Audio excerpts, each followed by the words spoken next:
میں منع کیا ہے، ان باتوں کو کرنا، ان کاموں کو کرنا، یہ روح کی بیماری ہے۔ آج ہمارا روح بیمار ہے، اسی لیے تو یہ ساری کرسیاں اس وقت خالی ہیں۔ اگر وپریت کے مدرسہ کے اس حلقے میں، اس احاطے میں بیان اور تقریر کے علاوہ اگر کوئی قوالی ہوتی، کوئی مشاعرہ ہوتا، کوئی میلہ لگتا، تو اتنے ہی نوجوان یہاں موجود ہوتے اور اتنے ہی افراد لوگ موجود ہوتے۔ بیمار ہونے کی پہچان یہ ہوتی ہے کہ اچھی چیز اچھی نہیں لگتی ہے، بری چیز اچھی لگتی ہے۔ ایک آدمی کو بخار ہے، بہت بے چین ہے وہ، اور اس کے سامنے آپ بریانی پیش کر دیں، روٹی سالن پیش کر دیں، تو وہ کہے گا یہ اچھا نہیں لگتا ہے، ہٹاؤ۔ تو اس سے پوچھے کیا کھاؤ گے، تو کہے گا کہ کوئی چٹپٹی چیز لاؤ، ہے نا، کوئی کھٹی چیز، تیل مسالے والی چیز۔ یعنی ڈاکٹر نے جس سے منع کیا وہ اس کو اچھا لگتا ہے، اور جو اس کی صحت کے لیے مفید ہے وہ اس کو اچھا نہیں لگتا۔ تو گارجنوں کا کہنا ہوتا ہے کہ یہ بیمار ہے، اس کو ہاسپٹل لے جاؤ، ڈاکٹر کے یہاں لے جاؤ۔ ہاں میرے بھائیوں، امت کے نوجوانوں کے کانوں میں دین کی باتوں کا پہنچنا یہ ان کو اچھا نہیں لگتا، قرآن کی تلاوت اچھی نہیں لگتی، اذان کی آواز اچھی نہیں لگتی ہے۔ راتوں رات بند کمرے میں کان میں ایئر فون لگا کر پوری رات بے حیا، فحاش اور عریانیت اور نیم عریانیت عورتوں کو دیکھنا، اور کانوں سے جو اللہ کی بہت بڑی نعمت ہے پوری رات ان کو سننا، یہ ان کو بہت اچھا لگتا ہے۔ تو یہ اس بات کی علامت ہے کہ ہم بیمار ہیں، یہ روح بیمار ہے، اس لیے اس کے علاج کی ضرورت ہے۔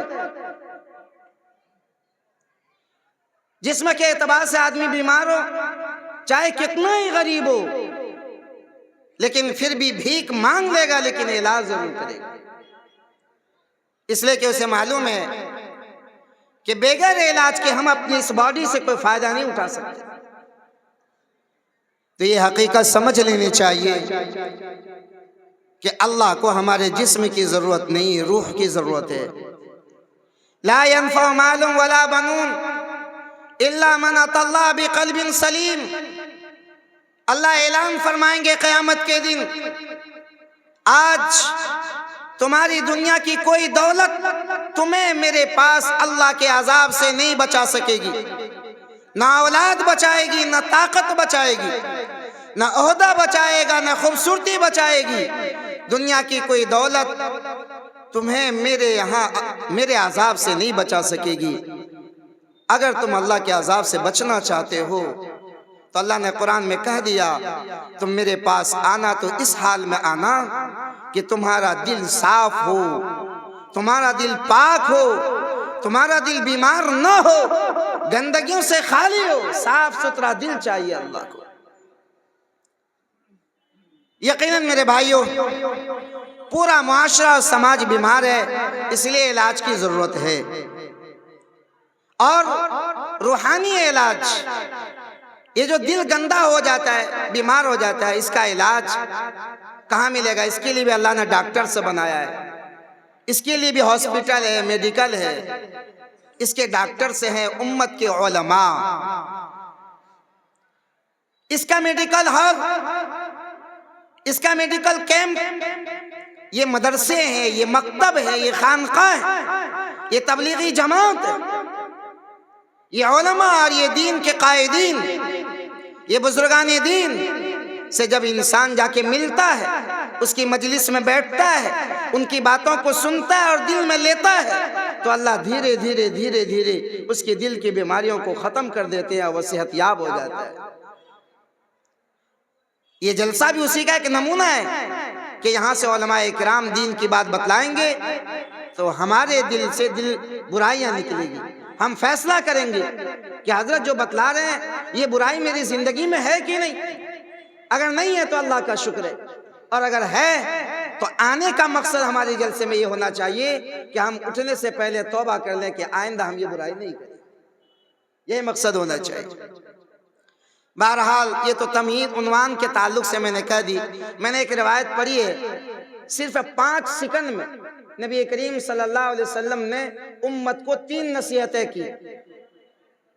نصیحت کے لیے لمبی تقریر ضرورت نہیں ہوتی ہے، آدمی نصیحت حاصل کرنا چاہے تو مختصر بات سے بھی نصیحت حاصل کر سکتا ہے، اور اگر ماننے کا جذبہ ہی نہ ہو تو پوری رات تقریر کرتے رہیں، کوئی فائدہ نہیں ہونے والا۔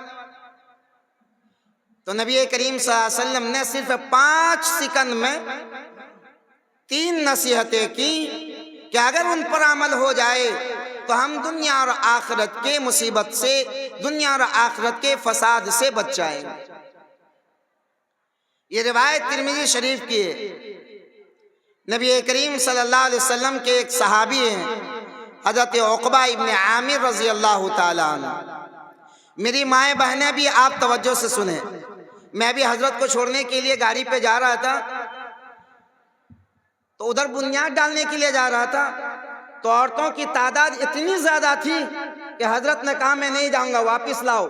تو حضرت کو یہاں اینٹ لائے گی، حضرت نے اسی میں دم کیا، وہی بنیاد پڑ گئی۔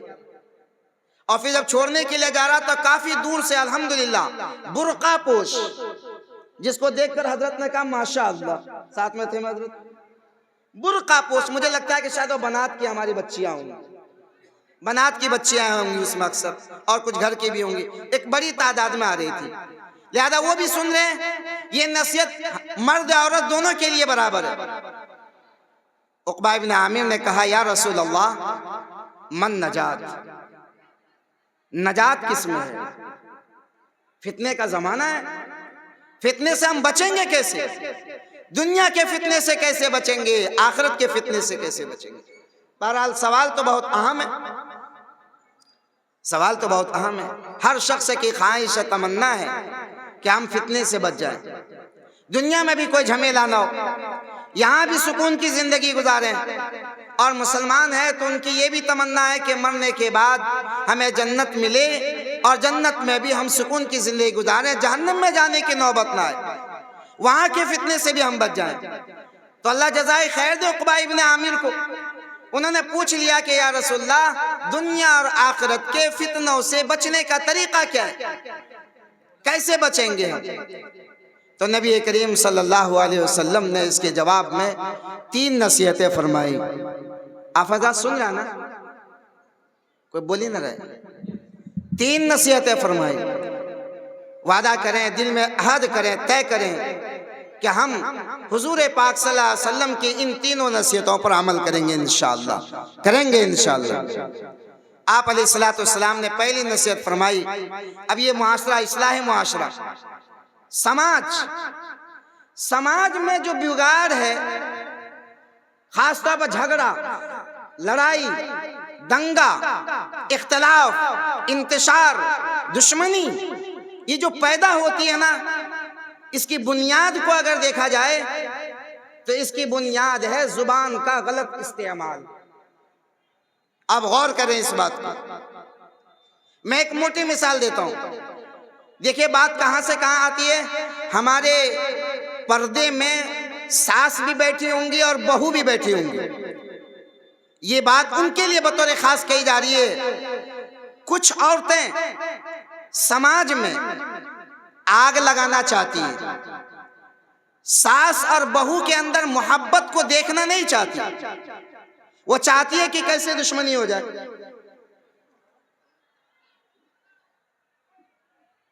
وہ چاہتی ہے کہ کیسے دشمنی ہو جائے، اس لیے وہ ساس کے پاس جا کے بہو کی برائی، برائی کے پاس بہو کے پاس جا کے ساس کی برائی کرتی ہے۔ تو زبان غلط استعمال کر دی، ساس کو کہہ دیا تو اس کا غصہ آ گیا، اس نے کہا اچھا ٹھیک ہے آنے دو بیٹا کو، بیٹا آیا تو اس نے غصہ سنا دیا، بہو کو کہا آنے دو شوہر کو، شوہر آیا تو اس نے سنا دیا، اب جو ہے بیٹا پھنس گیا بیچ میں، اب ساس بہو میں لڑائی ہو گئی، اب بہو کہنے لگی یا تو ساس رہے گی یا میں رہوں، بیچ میں پھنس جاتا ہے، دو ہی شکل ہوتی ہے، یا تو ماں کو رکھے یا بیوی کو چھوڑے، یا بیوی کو چھوڑے ماں کو رکھے۔ یہ بات اتنی دور کیوں چلی گئی؟ یہ صرف اس بنیاد پر کہ اس تیسری عورت نے آ کر ان کے سامنے زبان کھولا، ان کے سامنے اس کی غیبت بیان کی، اس کے سامنے اس کی غیبت بیان کی، بات کہاں سے کہاں پہنچ گئی؟ یہ زبان کی برائی۔ لہذا ایسی ساس بہو سے میرا مشورہ یہ ہے کہ جب بھی ساس کے سامنے بہو کی شکایت کرنے والی کوئی عورت آئے تو اس سے یہ کہہ دے کہ آپ بیٹھیے، میں اپنی بہو کو بلاتی ہوں، ابھی سامنے جو ہے طے ہو جائے گا، فیصلہ ہو جائے گا کہ اس نے یہ بات کہی کہ نہیں کہی۔ میں کرسی پہ بڑی ذمہ داری کے ساتھ 20 سال ہو گئے بیان کرتے ہوئے، آج تک کوئی خلاف نہیں ہوا۔ جیسے اس یہ بات کہے گی فوراً وہ چغلی لگانے والی عورت دم دبا کے آنگن سے باہر ہو جائے گی، اور انشاءاللہ پھر جنازے میں تو آ سکتی ہے، دوبارہ آنگن میں نہیں آ سکتی۔ یہ تجربہ ہے۔ بہرحال مجھے زیادہ گفتگو نہیں کرنی ہے، جیسا کہ میں نے کہا ہے، بس میں اختصار کے ساتھ اپنی بات ختم کر رہا ہوں کہ آپ علیہ السلام نے فرمایا اگر دنیا اور آخرت کے فتنے سے بچنا چاہتے ہو تو اپنی زبان کو کنٹرول میں رکھو۔ یہ زبان دو دھاری تلوار ہے، یہ حق میں بھی چلتی ہے، باطل میں بھی چلتی ہے، یہ زندوں پر بھی چلتی ہے، یہ تو مردوں کو بھی نہیں چھوڑتی، یہ مردوں کی بھی برائی بیان کرتی ہے۔ زبان کے فتنے بہت زیادہ ہیں، جیسے غیبت، چغلخوری، گالم گلوچ، دوسروں کو زبان سے ستانا، اس کی نقالی کرنا، یہ سب زبان کے گناہ ہیں۔ اسی لیے نبی کریم صلی اللہ علیہ وسلم نے ارشاد فرمایا وہ مسلمان کامل مسلمان نہیں ہے جس کے زبان سے اور اس کے ہاتھ پیر سے کسی دوسرے کو تکلیف پہنچے۔ اس سے معلوم ہوا کہ زبان سے انسان دوسروں کو تکلیف بہت زیادہ پہنچاتا ہے، اسی لیے اس کو کنٹرول میں رکھنے کا حکم ہے۔ بلکہ بخاری کے ایک روایت میں آپ علیہ السلام فرماتے ہیں میں اس مسلمان کو جنت میں لے جانے کا گارنٹی لیتا ہوں جو مجھ سے یہ وعدہ کر لے اور گارنٹی لے لے کہ وہ اپنی زبان کو کنٹرول میں رکھے گا اور اپنی شرمگاہ کو کنٹرول میں رکھے گا، میں اس کو جنت میں لے جانے کا وعدہ کرتا ہوں۔ بہرحال نبی کریم صلی اللہ علیہ وسلم کی پہلی نصیحت یہ ہے کہ ہمیں اپنی زبان کو کنٹرول میں رکھنا ہے۔ ہمارا حال یہ ہے ہم اپنی زبان کو کنٹرول میں نہیں رکھتے، لایانی باتوں میں لگا دیتے ہیں، غیبت میں اپنی زبان کو لگا دیتے ہیں، ہماری زبان سے غیبت نکل جاتی ہے۔ خاص طور پر مائیں بہنیں بھی سنیں، دوسروں کی برائی بیان کرنا چاہے اس کے سامنے ہو یا اس کے پیچھے ہو، جس سے اس کو برا لگے اور تکلیف ہو، اس کو غیبت کہتے ہیں۔ لوگ بعض مرتبہ بول دیتے ہیں ہم نے تو سامنے کہا، ہم نے سامنے کہا، یہ غیبت تھوڑی ہے۔ میں ایک حدیث کی تفسیر کی روشنی میں آپ سے یہ بات کہتا ہوں، چاہے سامنے کہیں یا پیچھے کہیں، ایسی بات جس سے اس کو تکلیف ہو، یہ برائی ہے، یہ غیبت کی برائی ہے۔ اور غیبت کے بارے میں بس اتنا ہی کہہ دینا چاہتا ہوں، اگر اللہ نے سمجھ دی ہے تو بات سمجھ میں آئے گی کہ کل قیامت کا میدان ہوگا، اللہ تعالیٰ نام اعمال دے دیں گے اور کہیں گے قرآن میں کفا بنفسک الیوم علیک حسیبا، اپنا رجسٹر خود دیکھ لو اور خود ہی فیصلہ کر لو کہ جنت میں جاؤ گے کہ جہنم میں جاؤ گے۔ یہ قرآن کی آیت میں بندہ اپنا رجسٹر دیکھے گا تو پنہ الٹائے گا تو دیکھے گا نماز تو اس تاریخ میں پڑھا تھا لیکن ثواب نہیں ہے، ثواب سے خالی۔ یہ در منصور کی روایت میں موجود ہے، روزہ رکھا تھا ثواب نہیں ہے، چندہ دیا تھا ثواب نہیں، زکوٰۃ کیا ثواب نہیں، حج کیا ثواب نہیں۔ اس بات کو سمجھیں، پورا رجسٹر خالی ہوا ہے اور اللہ نے کہہ دیا کہ تو رجسٹر پڑھ کے فیصلہ کر لے کہ تجھے جنت میں جانا کہ جہنم میں جانا۔ وہ بہت پریشان ہوگا اور فرشتے سے سوال کرے گا ارے بھائی زندگی میں میں نے اتنی ساری نیکیاں کی، اس میں کچھ بھی تو لکھا ہوا نہیں ہے، یہ کیا ہوا؟ تو فرشتہ کہے گا تیرے اوپر کوئی ظلم نہیں ہوا ہے، یہ سب کچھ لکھا گیا تھا، یہ سب کچھ لکھا گیا تھا، لیکن ہوا یہ تم نے فنا تاریخ میں فنا بندے کی غیبت کی، اس کی برائی بیان کی، پیٹ پیچھے اس کی غیبت کی، تیرے نام اعمال سے ثواب کاٹ کر جس کی تو نے غیبت کی ہے اس کے نام اعمال میں لکھ دیا گیا ہے۔ اس طریقے سے پورا خالی ہو گیا، اور اللہ اس فرشتے سے کہلوائیں گے کہ ان سے کہہ دو ابھی جتنے لوگوں کی تم نے دنیا میں غیبتیں کی ہیں وہ اور بھی باقی ہیں، تیرے پاس اب دینے کو ثواب نہیں ہے، ہمارے یہاں انصاف ہوتا ہے، اب یہ ہوگا ان کا گناہ تمہارے رجسٹر میں لکھا جائے گا، جس کی تو نے غیبت کی ہے، برائی بیان کی ہے، اس کو جنت بھیج دیا جائے گا اور تجھے جہنم میں بھیج دیا۔ کفا بنفسک اليوم حسیبہ کی تفسیر میں حضرات مفسرین نے احادیث سے اس کو نقل کیا۔ غیبت کتنا بڑا گناہ ہے، یہ کس سے ہوتا ہے؟ زبان سے، یہ پتلی سی زبان ہے، اور روزانہ صبح حدیث میں ہے روزانہ صبح جب صبح ہوتی ہے یہ ہاتھ، یہ پیر، یہ آنکھ، کان، سر سب زبان کے سامنے ہاتھ جوڑتے ہیں، یہ حدیث میں، اور کہتے ہیں کہ بہن جی تو ٹھیک رہنا، تم ٹھیک رہنا، اگر تم ٹھیک رہی، تم گڑبڑی نہیں کی، کسی کو گالی نہیں دی، کسی کو برا بھلا نہیں کیا، تو ہم ٹھیک ہیں، اور اگر تم نے گڑبڑی کی، کسی کو گالی دے دی، کسی کو برا بھلا کہہ دیا، تو جس کو کہا اس کو غصہ آیا تو اس نے مار دیا، تو مارا تو چوٹ لگی سر کو، چوٹ لگے ہاتھ کو، زبان تو گالی دے کے اندر چلی گئی، اس لیے یہ ہاتھ پر ہاتھ جوڑتے ہیں کہ تم اللہ کے واسطے ٹھیک رہنا ورنہ پٹائی تو میری ہو جانے والی ہے۔ اس میں میرے بھائیوں میں جلدی سے اپنی یہ بات پوری کرتا ہوں۔ پہلی نصیحت یہ ہے، اللہ کے نبی نے فرمایا اگر نجات چاہتے ہو تو اپنی زبان کو کنٹرول میں رکھو۔ اسی میں دوسرا گناہ ہے جھوٹ کا۔ ہمارے سماج میں جھوٹ کو جھوٹ سمجھا ہی نہیں جاتا، دھڑلے سے جھوٹ بول دیا جاتا ہے، جھوٹ کو گناہ بھی نہیں سمجھا جاتا، جبکہ نبی کریم صلی اللہ علیہ وسلم نے ارشاد فرمایا، صرف ایک حدیث اس کے بارے میں سنا دوں، ترمذی شریف کی روایت ہے، اذا کذب العبد تباعد عنہ الملک میلا من نتن ما جاء به، کہ جب بندہ جھوٹ بولتا ہے تو اس کے منہ سے جھوٹ بولنے کی وجہ سے جو بدبو نکلتی ہے وہ بدبو اتنی خطرناک ہوتی ہے کہ رحمت کے فرشتے جو اس بندے کے ساتھ ہوتے ہیں وہ کئی سو کلومیٹر دور بھاگ جاتا ہے۔ جب رحمت کے فرشتے بھاگ جاتے ہیں اب ہم اللہ کی حفاظت میں نہیں ہوتے، اب ایکسیڈنٹ بھی ہو سکتا ہے، گر بھی سکتا ہے انسان، جل بھی سکتا ہے، مر بھی سکتا ہے، سحر بھی ہو سکتا ہے، جادو بھی ہو سکتا ہے، ٹونا بھی ہو سکتا ہے، ہر طرح کی مصیبت آ سکتی ہے جب اللہ کے فرشتے ہمارے ساتھ نہیں رہیں گے۔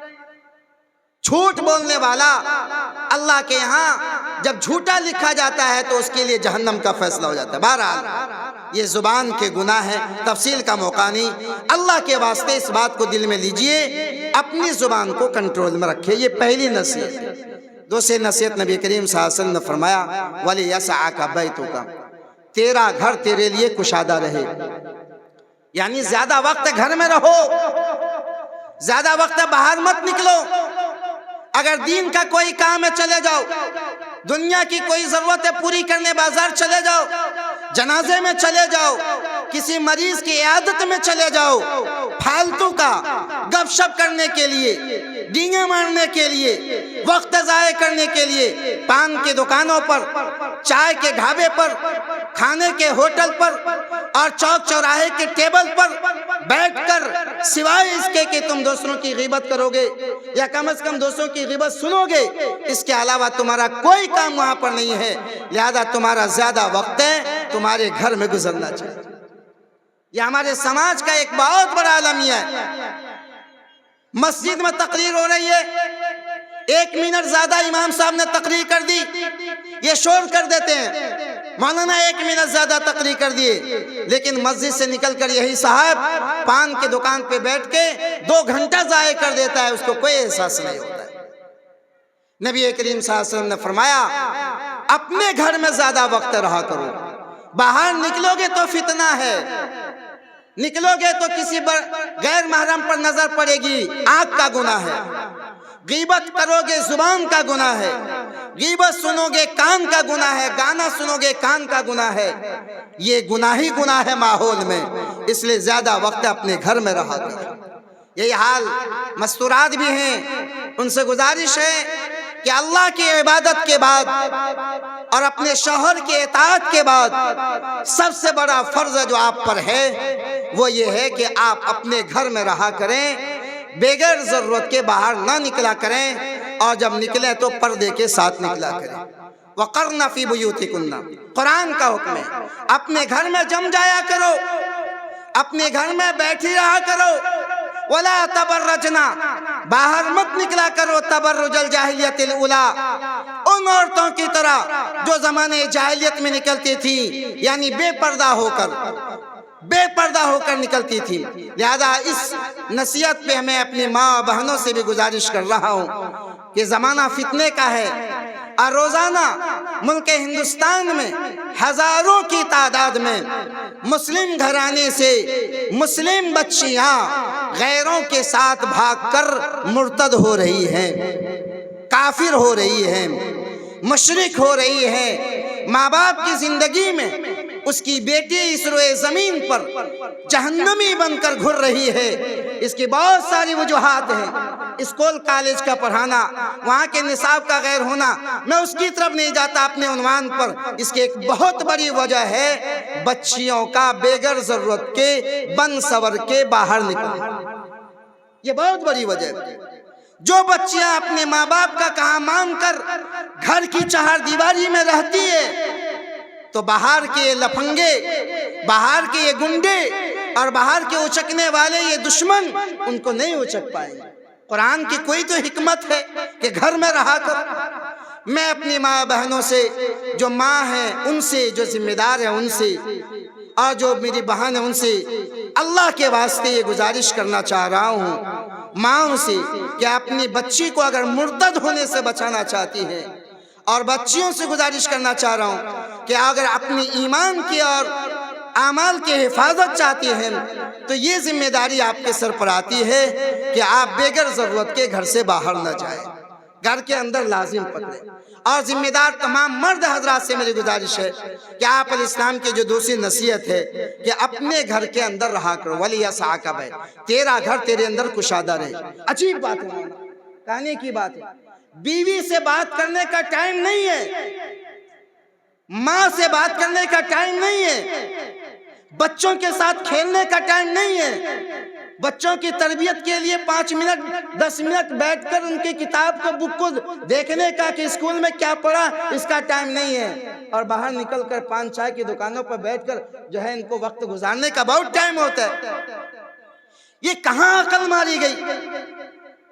جبکہ اللہ کے نبی صلی اللہ علیہ وسلم نے بیوی سے بات کرنے کو بھی عبادت کہا، بچوں کی تربیت کرنے کو، ان کے پاس بیٹھنے کو ماں باپ پر فرض ہے کہا، اپنے گھر کے ماحول کو بہتر کرنا ماں باپ پر فرض قرار دیا، قُوْ أَنفُسَكُمْ وَأَهْلِيكُمْ نَارًا، لیکن اس کی کوئی فکر نہیں ہے۔ اس لیے میرے بھائیوں، اگر فتنے سے بچنا چاہتے ہیں اللہ کے واسطے اپنے گھر میں رہیں، اذان ہو جائے، اللہ کا حکم ہے مسجد پہنچ جائے، عصر کے بعد ضرورت ہے تھیلا لیجئے، ہاٹ جائیے، ہاٹ سے جلدی واپس آ جائیے، جنازے میں عیادت میں چلے جائیے، باقی سارا وقت ہمارا گھر میں گزرے گا۔ جب ہمارا گھر میں وقت گزرے گا تو ہمیں پتہ چلے گا ہماری بیوی کیا کر رہی ہے، ہماری بیٹی موبائل تو نہیں دیکھ رہی، ہماری بیٹی وقت ضائع تو نہیں کر رہی، ہماری بچیاں پڑھ رہی ہیں کہ نہیں پڑھ رہی ہیں۔ جب ہم گھر میں رہیں گے تبھی تو اپنی بچوں کی تربیت کر پائیں گے، اور اگر ہم سارا وقت باہر گما دیں گے تو نہ ہمیں اپنی بیوی کی فکر ہوگی نہ اپنے بچوں کی تربیت کی فکر ہوگی۔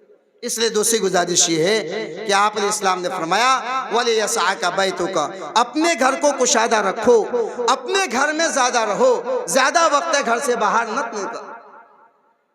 اور تیسری نصیحت، بس یہ آخری نصیحت کہہ کے اپنی بات ختم کروں، وَابْكِ عَلَىٰ خَطِيئَتِكَ، ان تمام کوششوں کے باوجود تم سے گناہ ہو جائیں گے، انسان ہے، اس لیے جب گناہ ہو جائیں تو مایوس مت ہو۔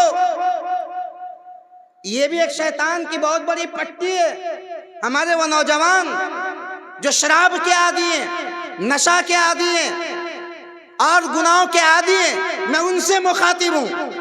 میرا اللہ ان سے کہتا ہے لا تقنطوا من رحمت اللہ، تم یہ مت سمجھو کہ میں اللہ تمہیں معاف نہیں کروں گا۔ یہ بھی شیطان کی پٹی ہے۔ جو بہت گناہ کرتا نا، جب اس کو کوئی مولوی صاحب نصیحت کرتے ہیں تو وہ کیا بولتا ہے؟ مولوی صاحب ہمیں کون، ہم تو جہنمی ہیں، ہم تو گنہگار ہیں، ہمیں کہاں اللہ معاف کریں گے۔ یہ جملہ ان کی زبان سے نکل جاتا ہے، ہمیں کہاں اللہ معاف کریں گے۔ اس لیے کوئی بھی گنہگار چاہے کتنا بڑا گنہگار ہو، وہ اللہ کی رحمت سے مایوس نہ ہو۔ اللہ تعالیٰ نے ہمارے لیے توبے کا دروازہ کھول رکھا ہے۔ جب تک قیامت قائم نہ ہو جائے گی اس وقت تک ہمارے لیے توبے کا دروازہ ہے۔ اس لیے اللہ کے نبی نے فرمایا کہ تیسرا حکم، تیسری نصیحت میری یہ ہے کہ جو بھی کمی کوتاہی ہو جائے اس کو معاف کرانے کے لیے اللہ کے دربار میں رویا کرو، رویا کرو، اللہ سے گڑ گڑایا کرو، اللہ سے لو لگایا کرو۔ اللہ کے لیے مٹنے کا جذبہ ہونا چاہیے، اللہ کے لیے قربانی دینے کا جذبہ ہونا چاہیے۔ آپ کو یاد ہوگا ہماری ماں بہنیں آپ کے پاس مدرسے کے طالب علموں نے رومال، مدرسے کے طالب علم رومال لے کے گیا ہے، آپ ان کو تعاون کریں، آپ سے جو بن سکے 10 روپے 20 روپے 100 روپے 50 روپے آپ ان کو دیں۔ جو لوگ رونے والے ہوتے ہیں، اللہ کو منانے والے ہوتے ہیں، اللہ سے لو لگانے والے ہوتے ہیں، چاہے وہ کتنی ہی خطرناک حالات میں ہوں، ایک نہ ایک دن اللہ اس کو کامیاب کر دیتے ہیں، ایک نہ ایک دن اللہ اس کو فتح کر دیتے ہیں۔ بہت دور جانے کی ضرورت نہیں، ہم اور آپ روزانہ سوشل میڈیا پر دیکھ رہے ہیں 450 دن گزرے ہیں۔ کتنے دن گزرے ہیں؟ کتنا دن گزرا ہے فلسطین والوں؟ 450، صرف 450 دن گزرے ہیں فلسطین کی اس سرزمین پر، غزہ پر، حماس پر، جو گھروں میں تھے، سکون سے تھے، ظالموں نے ملک شام کے کافی حصوں پر غصب کر لیا تھا اور ان کی نیت بگڑی، اور انہوں نے آج سے 450 دن پہلے، بلکہ 51 دن پہلے، انہوں نے اس چین سے اور سکون سے رہنے والے مسلمانوں کو گھر سے باہر نکالنا شروع کر دیا، لڑائی شروع کر دی، لڑنا شروع کر دیے۔ لیکن وہ ظالم بھول گئے کہ ہمارے پاس اگر لوہے کا ہتھیار ہے تو ان نہتوں کے پاس ایمان کا ہتھیار ہے، اور ایمان کا ہتھیار اتنا مضبوط ہوتا ہے کہ 313 کے سامنے ہزاروں نہیں ٹک پایا، جبکہ وہ طاقت میں زیادہ تھے، ہمت میں زیادہ تھے، سواری میں زیادہ تھے، تو ان کی کیا مجال ہے؟ یہ اس بات کو نہیں سمجھ سکیں۔ یہ 452 دن گزرا ہے، وہ امت کے جیالے جن کو گھروں سے نکالا گیا وہ نکل گئے، انہوں نے لڑائی لڑی، انہوں نے قربانی دی، وہ شہید ہوئے، ہزاروں اور لاکھوں کی تعداد میں وہ شہید ہوئے۔ وہ نکل کے وہ اللہ جس کے لیے وہ نکل کے گھر سے خیموں میں گئے، وہی اللہ 450 دن کے بعد ان لوگوں کو جو اپنے گھروں میں عیش و مستی کی زندگی گزار رہا تھا، ان کو خیمے میں بھیج کر اس اللہ نے خیمے والے کو دوبارہ گھر بھیجا اور ان ظالموں کو گھروں سے نکال کر بلکتا ہوا خیموں میں بھیجا۔ اللہ تو اللہ ہے، لیکن سوچنے کی بات یہ ہے کہ اتنی بڑی سپر پاور طاقت کو زیر کرنا، مغلوب کرنا اور ان کو ہرانا، خود ان کے لوگوں نے ویڈیو کانفرنس میں کہا کہ یہ ہماری بہت بڑی ہار ہے۔ انہوں نے اقرار کیا، یہ ہار کس بنیاد پر ہے؟ مسلمانوں کے پاس آخر وہ کون سا ہتھیار ہے جس کی وجہ سے ان کو کامیابی ملی؟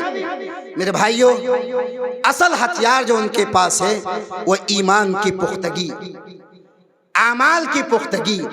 ان کا ایمان پہاڑوں جیسا مضبوط، ان کے اعمال ہمالیہ پہاڑوں جیسے مضبوط ہیں۔ انہی ایمان و اعمال کی وجہ سے انہوں نے فتح حاصل کر لی ہے، اللہ نے ان کو کامیاب کیا۔ وہ رونے والے تھے، وہ دن میں لڑتے تھے، رات میں اللہ کے سامنے روتے تھے۔ آج ہمارا حال یہ ہے، ہم اللہ کے سامنے نہیں روتے ہیں، اس لیے ہمیں غیر اللہ کے سامنے رونا پڑتا ہے۔ رونا تو کہیں پڑے گا، یا تو اللہ کے سامنے روئے یا غیر اللہ کے سامنے روئے۔ رونے والے اللہ کے بہت محبوب ہوتے ہیں۔ نبی کریم صلی اللہ علیہ وسلم نے فرمایا لا يدخل النار رجل بکا من خشیت اللہ، جو انسان اللہ کے ڈر سے روتا ہے ایسے انسان کو اللہ تعالیٰ جہنم میں داخل نہیں فرمائے۔ وہ 7 لوگ جن کو عرش کے سائے میں جگہ ملے گی، نفسی نفسی کا عالم ہوگا، اس میں وہ لوگ بھی ہیں جو اللہ کے ڈر کی وجہ سے روئے اور ان کی آنکھوں سے آنسو جاری ہو جائے۔ رونے والے، اللہ کے سامنے رونے والے، یہ کبھی بھی مایوس نہیں ہو سکتے ہیں۔ اس لیے نبی کریم صلی اللہ علیہ وسلم نے تیسری نصیحت ارشاد فرمائی، اللہ کے سامنے عاجزی کرو، گڑ گڑاؤ، رو۔ جب تم اللہ کے سامنے رو گے، گڑ گڑاؤ گے، عاجزی کرو گے، اللہ تعالیٰ تمہیں بھی کبھی ضائع نہیں کریں گے، اللہ تمہیں کامیاب کریں گے۔ یہ 3 نصیحتیں ہوئی۔ پہلی نصیحت اپنی زبان کی حفاظت کریں، چغل خوری سے، غیبت سے، گالم گلوچ سے، جھوٹ سے، بہتان تراشی سے، ان تمام گناہوں سے اپنی زبان کی حفاظت کریں۔ اور دوسری بات، بغیر ضرورت کے گھر سے باہر نہ جائیں۔ دین کا کوئی تقاضا ہے، دنیا کی کوئی ضرورت ہے، چلے جائیں، باقی سارا وقت گھر میں گزاریں، دنیا آخرت کے فتنے سے بچ جائیں گے۔ تیسری بات، ان تمام کے باوجود اللہ سے رشتہ مضبوط رکھیں، اللہ سے رشتہ قائم رکھیں، نمازوں کا اہتمام، تلاوت کا اہتمام، ذکر کا اہتمام، اور گناہ ہو جائے تو اللہ کے سامنے رونے کا اہتمام۔ جب ہم اللہ کے سامنے روئیں گے تو اللہ ہمارے گناہوں کو معاف کر دیں گے۔ خاص طور پر ہمارے وہ نوجوان جن کو شیطان نے یہ کہا دیا ہے کہ اللہ تجھے معاف نہیں کرے گا، تو گناہ کرتا رہا، مستی کرتا رہا، جو کرنا یہی کر لے، مرو گے تو کچھ نہیں ملے گا۔ ان سے میری گزارش ہے کہ میرا پیارا اللہ ہم سے یہ کہہ رہا ہے لا تقنط من رحمت اللہ، مرنے سے پہلے وقت ہے، توبہ کرنے کا موقع ہے، توبہ کر لو۔ 80 سال کا بوڑھا انسان، دانت جھڑ گئے، بال سفید ہو گئے، کمر ٹیڑھی ہو گئی، گھر کا کسی کام کا نہیں رہا، بہو نے بھی دھکے دیا، بیٹے نے بھی دھکے دیا، جس کے لیے پوری زندگی انہوں نے نچھاور کر دی، آج لاٹھی کے سہارے روڈ پہ آ گیا۔ اب اس کی آنکھ کھلی کہ جس کے لیے میں نے اپنی پوری زندگی، پوری زبانی ختم کر دی، آج انہوں نے گھر سے باہر کر دیا۔ وہ بلکتا ہوا انسان کسی نہ کسی بہانے، وہ سوچتا چلو کوئی نہیں تو مسجد چلے جاتے ہیں، وہ ٹہلتا ٹہلتا مسجد پہنچ گیا، وضو کیا، وضو کر کے مسجد گیا، 2 رکعت نماز پڑھا، نماز پڑھ کے آنسو بہایا، ہاتھ اللہ کے سامنے پھیلایا، ابھی آنسو کا قطرہ زمین پر نہیں گرا۔ اللہ کہتا ہے میرے بندے، میں تو تیرا 70 سال سے انتظار کر رہا تھا، کب تو میرے در پر آتا، میں تیری زندگی کی توبہ قبول کرتا اور تجھے اپنا بناتا۔ چل کوئی بات نہیں، دیری صحیح، آ تو گیا، آج میں فیصلہ کرتا ہوں تیرے اس توبہ کی وجہ سے میں تیری زندگی کے تمام گناہوں کو معاف کروں۔ تو بنیں گے انشاءاللہ رونے والے۔